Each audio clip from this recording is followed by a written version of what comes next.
Hello there guys, what is going on? SonOfChelsea back here again for my Liverpool versus Chelsea preview. The big games don't stop today at the moment, and they're not going to stop because after this game we've got Everton, we've got Leeds, which I think will be a difficult task for Chelsea away from home. We've got Atletico Madrid, we've got the FA Cup quarter-final. Big games, defining games, and we're in March now, we're in spring. You know, this is the business end of the season now. So we're going to start to see how strong this squad is, how good this team is under Thomas Tuchel. Can they handle the pressure? Can they step up when required? But I think tomorrow, Liverpool, not only in the context of the top four race and of course going up against a team that are going to be in that battle for us right to the end, but also psychologically, I think Chelsea getting a win at Anfield tomorrow would be massive. I know it's easy in recent months to look at Liverpool's recent form and say they've had their problems at Anfield, they've really struggled, they've deteriorated from last season and not the same team anymore. But I still feel winning at Anfield is a massive victory in a season. Chelsea have not won at Anfield since 2014 when Brendan Rodgers was manager. So that shows you how long it's been in the Premier League. I know, of course, we won there in the League Cup with that incredible Eden Hazard solo goal. But I think for me, it'd be a massive achievement for Thomas Tuchel and another big landmark, you know, that you could add to the Spurs win, to the Atletico Madrid win. It'd be another step in the right direction, I think. But Chelsea have to be at their best. You know, I think Liverpool will step up. I think Liverpool know they can't mess around anymore. I think if they continue to falter, they're going to get further and further away from teams like Chelsea, Man United, Leicester, you know, West Ham are in there, Everton are in there as well, who beat them recently. So it's going to be an intense game and I think an interesting tactical one too, to see how Tuchel approaches this game against Jurgen Klopp, a fellow German coach. Interesting history between the two. The fact that Tuchel replaced Klopp at Mainz and also Borussia Dortmund. I don't think he'll be replacing him at Liverpool. You never know. We'll have to see how that works out for Tuchel. But Tuchel at the moment, going into this game, he's clearly excited for it. It's another tactical battle against one of the top managers in the league. These are the things that I think really make the Premier League so interesting. I know there's lots of debates around, is the Premier League the strongest in the world? You know, is it the best one in Europe? Is it the best one in the top five leagues? I think absolutely in terms of coaches, Pep Guardiola, Jurgen Klopp, Carlo Ancelotti, Thomas Tuchel now. There are so many other managers as well, young managers like Ralph Hasenhüttl, Graham Potter, I think that are so interesting in this league as well. I know Jose Mourinho isn't the same manager he was 10 years ago, but you've got big coaching names with different philosophies in this league battling against each other. And I think tomorrow will be a very interesting test, tactical battle once again for Thomas Tuchel as Chelsea manager against Jurgen Klopp. But before we get into my preview, my predicted lineup, looking at the opposition and more, I want to ask you guys, if you haven't already, hit that subscribe button and the notification bell so you never miss an upload. Also, do me a favor by hitting that like button because it helps out the channel as well. So team news, Thiago Silva still not ready for this game, unfortunately. It does feel like he's on the brink of a return. I would guess that he's going to be ready for Everton. So it doesn't give Thomas Tuchel the headaches selection problem of Christensen, dropping Christensen if he starts with a back three tomorrow, because Christensen has been playing so well. That back three has gelled so well over recent weeks whilst Thiago Silva has been out of injury. I don't think it's a problem having Thiago Silva back, and I think Thiago Silva will be back in the starting 11 sooner rather than later. But that's going to be a problem, or at least a big decision for Tuchel to make when we get to those games when Thiago Silva is ready. And Tammy Abraham, seems to be some doubt over him in terms of his problems with the ankle. I spoke about this a lot on Sunday. He was left out of the squad. I still believe, and Matt Law reported this, that it could be something to do with that ankle. That's why he wasn't even on the bench on Sunday. We'll have to wait and see, because Tuchel did say they're going to assess it after training, see if he travels to the game tomorrow. So we'll wait for team news to see if he's in the squad, even in the starting 11. But this game, massive. Top four race, absolutely. It's on now. We're in March. It's spring, the business end of the season. Chelsea have a ton of big games coming up in the Premier League, but also Champions League, FA Cup. Defining weeks for Thomas Tuchel. I think it's difficult for him because I think that there are many things in recent performances you just feel, I want to see a pre-season, him given a pre-season to work with these players a bit more. Unfortunately, he's having to be very pragmatic at the moment with his squad, with the way he's constructing this team, working with players that really aren't his. You know, I think despite being a tactical chameleon, I think he is someone that will be looking to bring in some of his own players in the summer. And we'll have to wait and see what happens in May, June, July when we get closer to that transfer window. So many rumours swirling around. But the thing we have to remember is there are still a lot of games this season.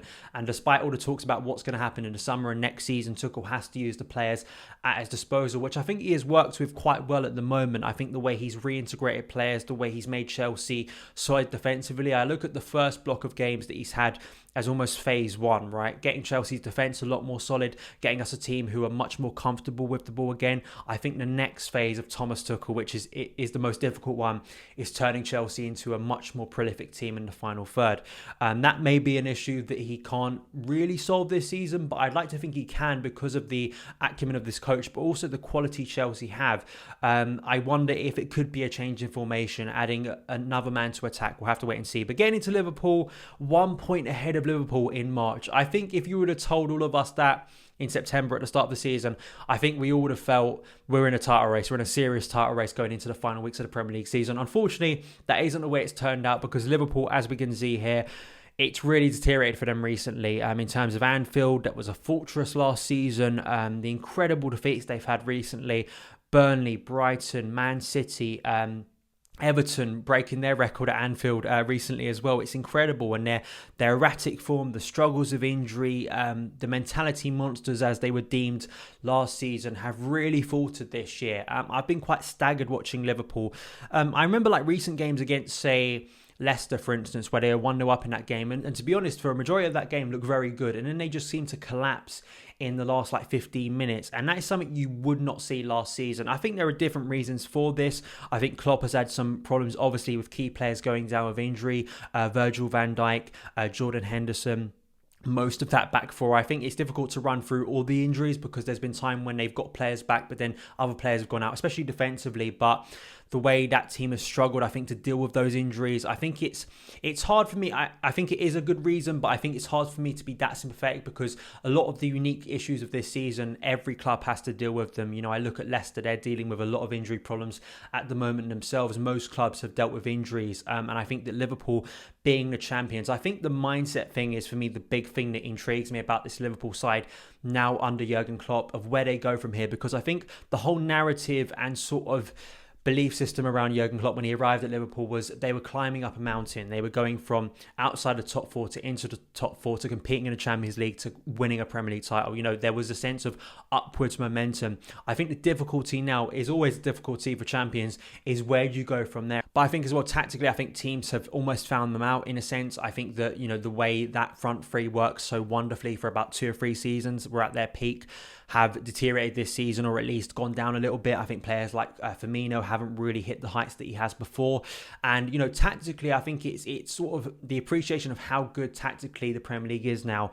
Teams try and figure out ways to beat you. And, you know, being the champions, the mindset of being the champions compared to being that team chasing the title, I think is a lot different. But I look at their current team, of course, still got injuries. Virgil van Dijk basically out for the whole season. Jordan Henderson picked up an injury recently. It seems like Alisson is going to be back in this team. Other players too that could feature, Fabinho, still big players, and I think that I don't want any Chelsea fan to think this is going to be a walk in the park despite their recent form. You know, Jurgen Klopp, still a brilliant coach, one of the best in world football, and they've still got an electric front three that on their day can really hurt you. And I think they've got some interesting young players like Curtis Jones who've had some opportunities this season and scored the other day too, so he can be an interesting player in midfield too that could definitely hurt Chelsea on his day. But I feel like the weakness for me is Trent Alexander-Arnold. I think this is a big thing for me that Chelsea, once again, a bit like I was speaking about with Man United, on the left side of our attack, right side of Liverpool's defence. Alexander-Arnold and Andy Robertson, another example of how amazing they were creatively for Liverpool, going down just a little bit and how much that absolutely hurts Liverpool's sort of offence and defence as well. You know, Trent Alexander-Arnold has never been the best defensive fullback. His ability to be offensive, to get up the pitch creatively with his right foot, curling the ball into the box and creating so many goals last season for Liverpool, hasn't been able to have the same impact this season and has been asked to do a lot more defending. So I think that positioning problem, that defensive problem, the frailties in his game that weren't exposed last season are being targeted a lot more. And I do wonder, with Timo Werner on that side, with potentially Ben Chilwell or Marcos Alonso, whoever's on that left side, trying to target that area, can we get Trent Alexander-Arnold out of position? Can we find the spaces behind him to create more opportunities in the final third for Chelsea? So finally, let's get into my predicted lineup. I'm still going to go for the 3-4-2-1. I have been quite convinced recently with arguments about our attacking problems, right? And it's this balancing act, right? Especially in central midfield, in all areas of the pitch. Why Tuchel is being maybe a little bit more cautious in the way he's setting up this team, adding that third centre-back. but it is maybe restricting us in attacking areas. Now, this is a game that I don't feel we're going to be coming up against a low block. We're going to be coming up against a team who will want to attack us, will want to press from the front. It's Liverpool's ability to be good in terms of their press. If they aren't, Chelsea can find space in behind that other teams have.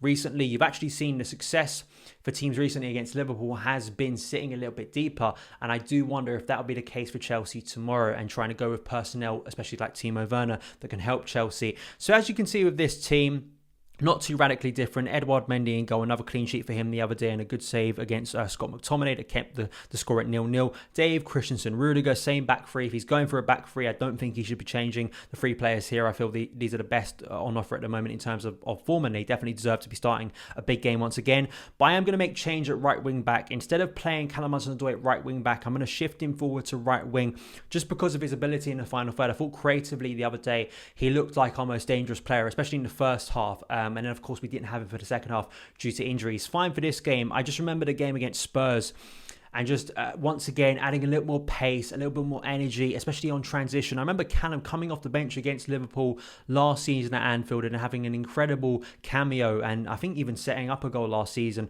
So I think Callum, absolutely for me, you need pace in our attack tomorrow. I think it absolutely needs to be more pace. We saw this issue against Man United.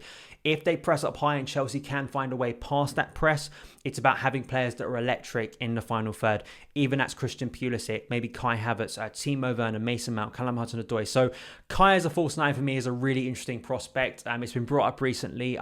He sort of hinted, Thomas Tuchel, that he could be doing this soon. So I think just going for it on a game like this, and if Tammy's fitness isn't that good, I don't think this is the perfect game for Olivier Giroud. As we saw on Sunday, he can be isolated out of the game. And I actually think Giroud's all-round play hasn't been that impressive, to be honest. He scores a worldie goal and everyone looks at that, absolutely. It's a massive goal against Atletico Madrid for Chelsea. But unfortunately, it hasn't really helped Chelsea in their all-round play, as we saw on Sunday. So maybe Kai as a false nine could be trialled. I still would like Mason Mount in this team, but this does feel like a game absolutely for Timo Werner on transition. Can he get into those areas? Can we get the ball to him in the right places as well? Covering Kante, I think, is the best midfield solution really against a team who will look to hit us and will have that pace in behind. Ben Chilwell, I think, was quietly impressive on Sunday, so I think he should be ahead of Marcos Alonso once again. Whether that will change against Everton, we'll have to wait and see. But that is my lineup. I have to say, I think there are areas, especially more in attacking areas, where I'm not that confident and I'm not that certain. I have to say, I think there are a lot of players that could be starting in these positions because we haven't seen Chelsea be that prolific in front of goal. You know, in terms of the wins Tuchel has had, it's been by 1 or 2 goals so far. I think Burnley and the Newcastle games were the only time Chelsea won a game under Thomas Tuchel by more than 1 goal. That really needs to change. I don't expect it to change tomorrow night because Liverpool, it's going to be a tight game, right? You'd expect against a really good team. But I think for Chelsea to really be clinical, we need to find some solution in the final third, because if we don't, it's going to really hurt us in the race for top 4 and just moving forward to next season, where Chelsea hopefully will be competing for a Premier League title. But that is my starting 11. Let me know yours in the comments below and opinions on tomorrow night's big game. Follow me on Twitter at SonOfChelsea. Hit that subscribe button and the like button as well. Thank you guys for watching, and I'll see you again.